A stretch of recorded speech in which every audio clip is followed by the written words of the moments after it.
Bom, da onde nasce a concepção da história natural da doença? Concepção no sentido de origem, de onde originou ou de onde se construiu o olhar para essas doenças. As informações sobre adoecimento vêm de duas fontes. Uma fonte é do próprio serviço, dos profissionais que atendem as pessoas portadoras da doença. São nós, profissionais de saúde, que temos hoje a condição de informar tanto a sociedade como a população de trabalhadores os significados dessas doenças, porque somos nós que estudamos e que temos contato com os portadores. E é a partir deste contato e de muito estudo que é possível descrever o curso clínico da doença. E é claro que instrumentalizar os pesquisadores para a tradução científica dessa doença e poder, na realidade, instrumentalizar a todos a melhor forma de condução terapêutica. Outra fonte de informação sobre a doença são os inquéritos populacionais. É a informação a partir daquele que adoece. Quem nos informa sobre o início da doença? Quem nos informa sobre os sinais e sintomas iniciais do adoecimento? São as pessoas que vivenciam e que convivem com a doença.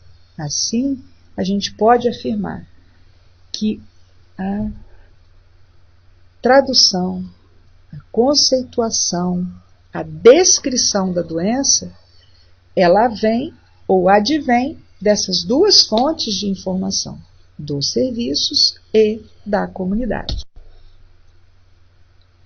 Porém, é importante entender como a doença acontece no organismo das pessoas.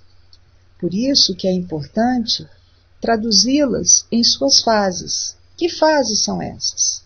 Fase inicial ou de suscetibilidade, fase da patologia pré-clínica, fase clínica e fase da incapacidade residual.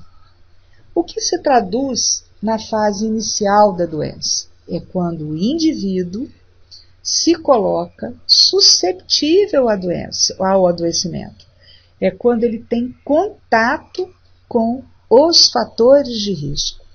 Por exemplo, se estamos em um ambiente fechado, onde temos presente um portador de tuberculose, e sabe-se que a tuberculose se transmite por via respiratória, e se a gente se encontra neste ambiente sem nenhuma ventilação, a gente se coloca em risco para desenvolver também a doença. O que é a fase pré-clínica do adoecimento? Aqui a gente já entra na fase da doença.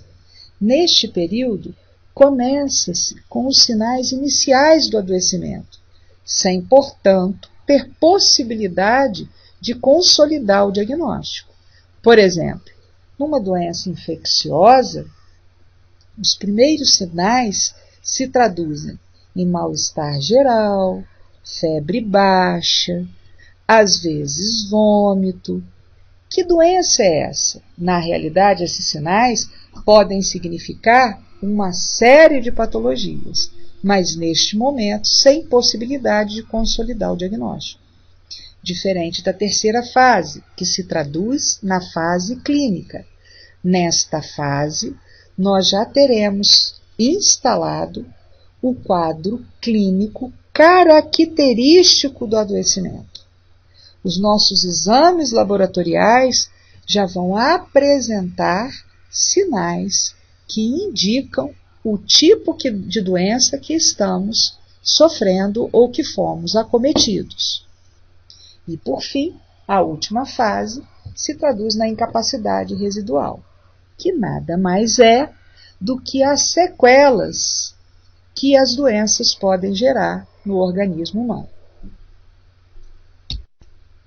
Assim, entender as fases da doença significa direcionar a instituição das medidas preventivas. Porém, cabe ressaltar que não há possibilidade de instituir nenhuma medida sem compreender o fator causal do adoecimento, que nada mais é que o fator etiológico.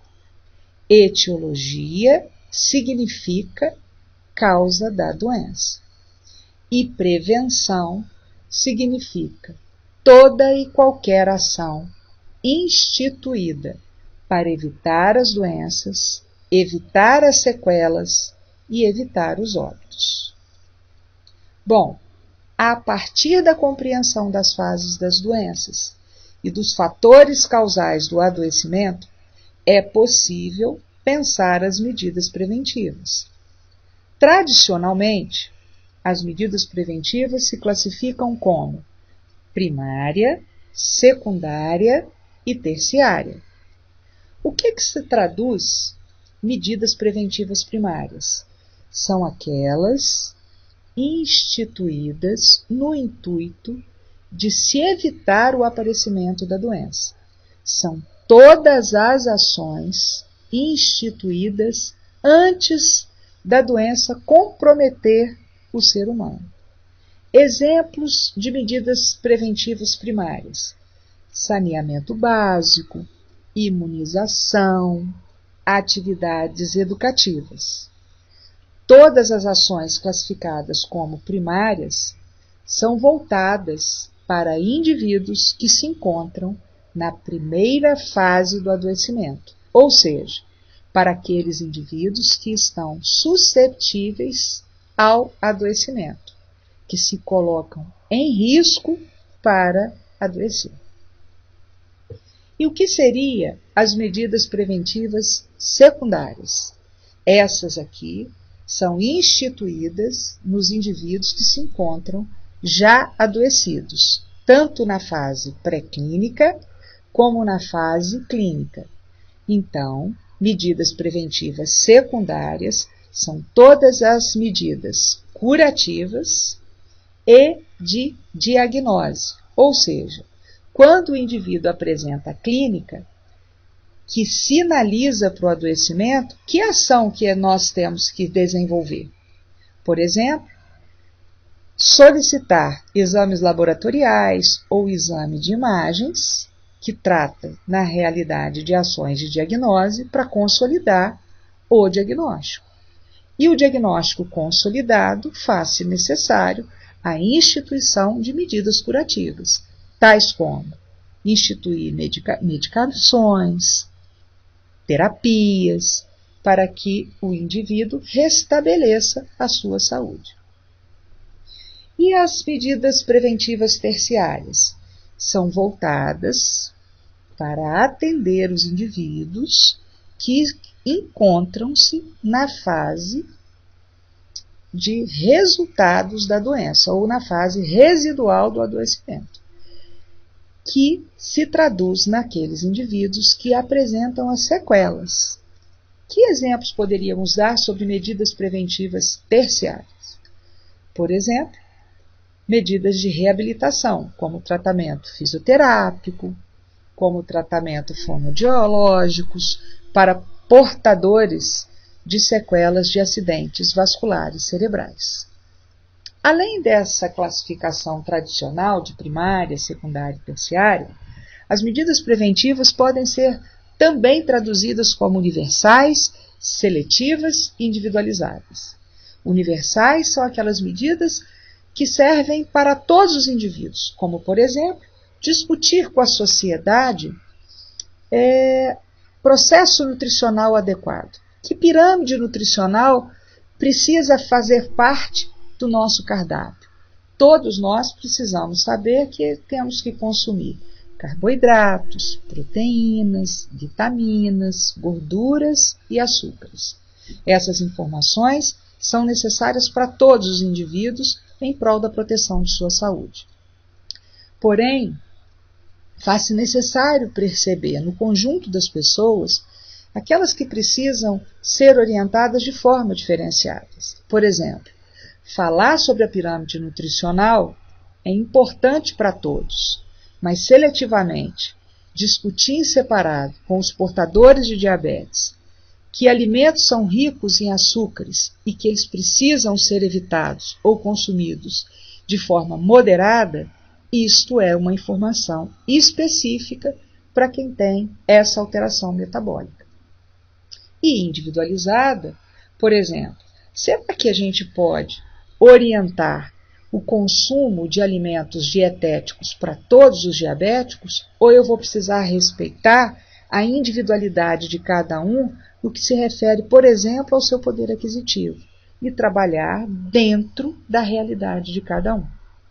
Isso seriam exemplos de medidas classificadas como universais, seletivas e individualizadas.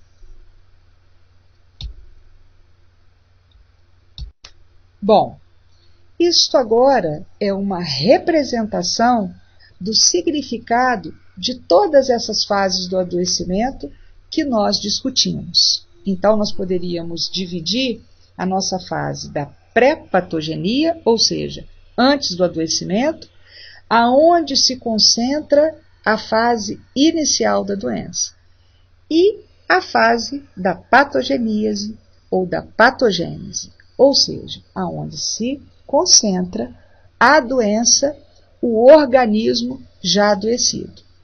Percebe-se nessa representação gráfica que na fase da pré-patogenia, as ações de prevenção que se concentram são as ações de prevenção primária, onde desenvolvemos ações de promoção da saúde e de proteção específica. E da patogenia, onde nós temos a fase pré-clínica, clínica e residual, se concentram as ações de prevenção secundária, que se definem por ações de diagnóstico e de ações de tratamento para limitar o dano, e as ações de prevenção terciária, que seria a de convalescência e a de reabilitação. Esta figura nada mais representa do que nós discutimos até então sobre as fases do adoecimento e o desenvolvimento das ações preventivas. Por fim, podemos traduzir 5 níveis de prevenção, sendo que promoção da saúde e proteção se classificam como ações de prevenção primária, diagnóstico e tratamento e limitação de dano, ações de prevenção secundária e reabilitação, ações de prevenção terciária. Seguem alguns exemplos para vocês. Promoção da saúde, podemos exemplificar como ações de educação sanitária, orientação de alimentação, habitação adequada, emprego e renda, condições para satisfação das necessidades do indivíduo. Para proteção específica, podemos exemplificar como vacinação, oferta de pré-natal, quimioprofilaxia. Para diagnóstico e tratamento precoce, exames e autoexames, intervenções médicas e cirúrgicas. Para limitação do dano, hospitalização e tratamento, e reabilitação, terapia ocupacional e fisioterapia.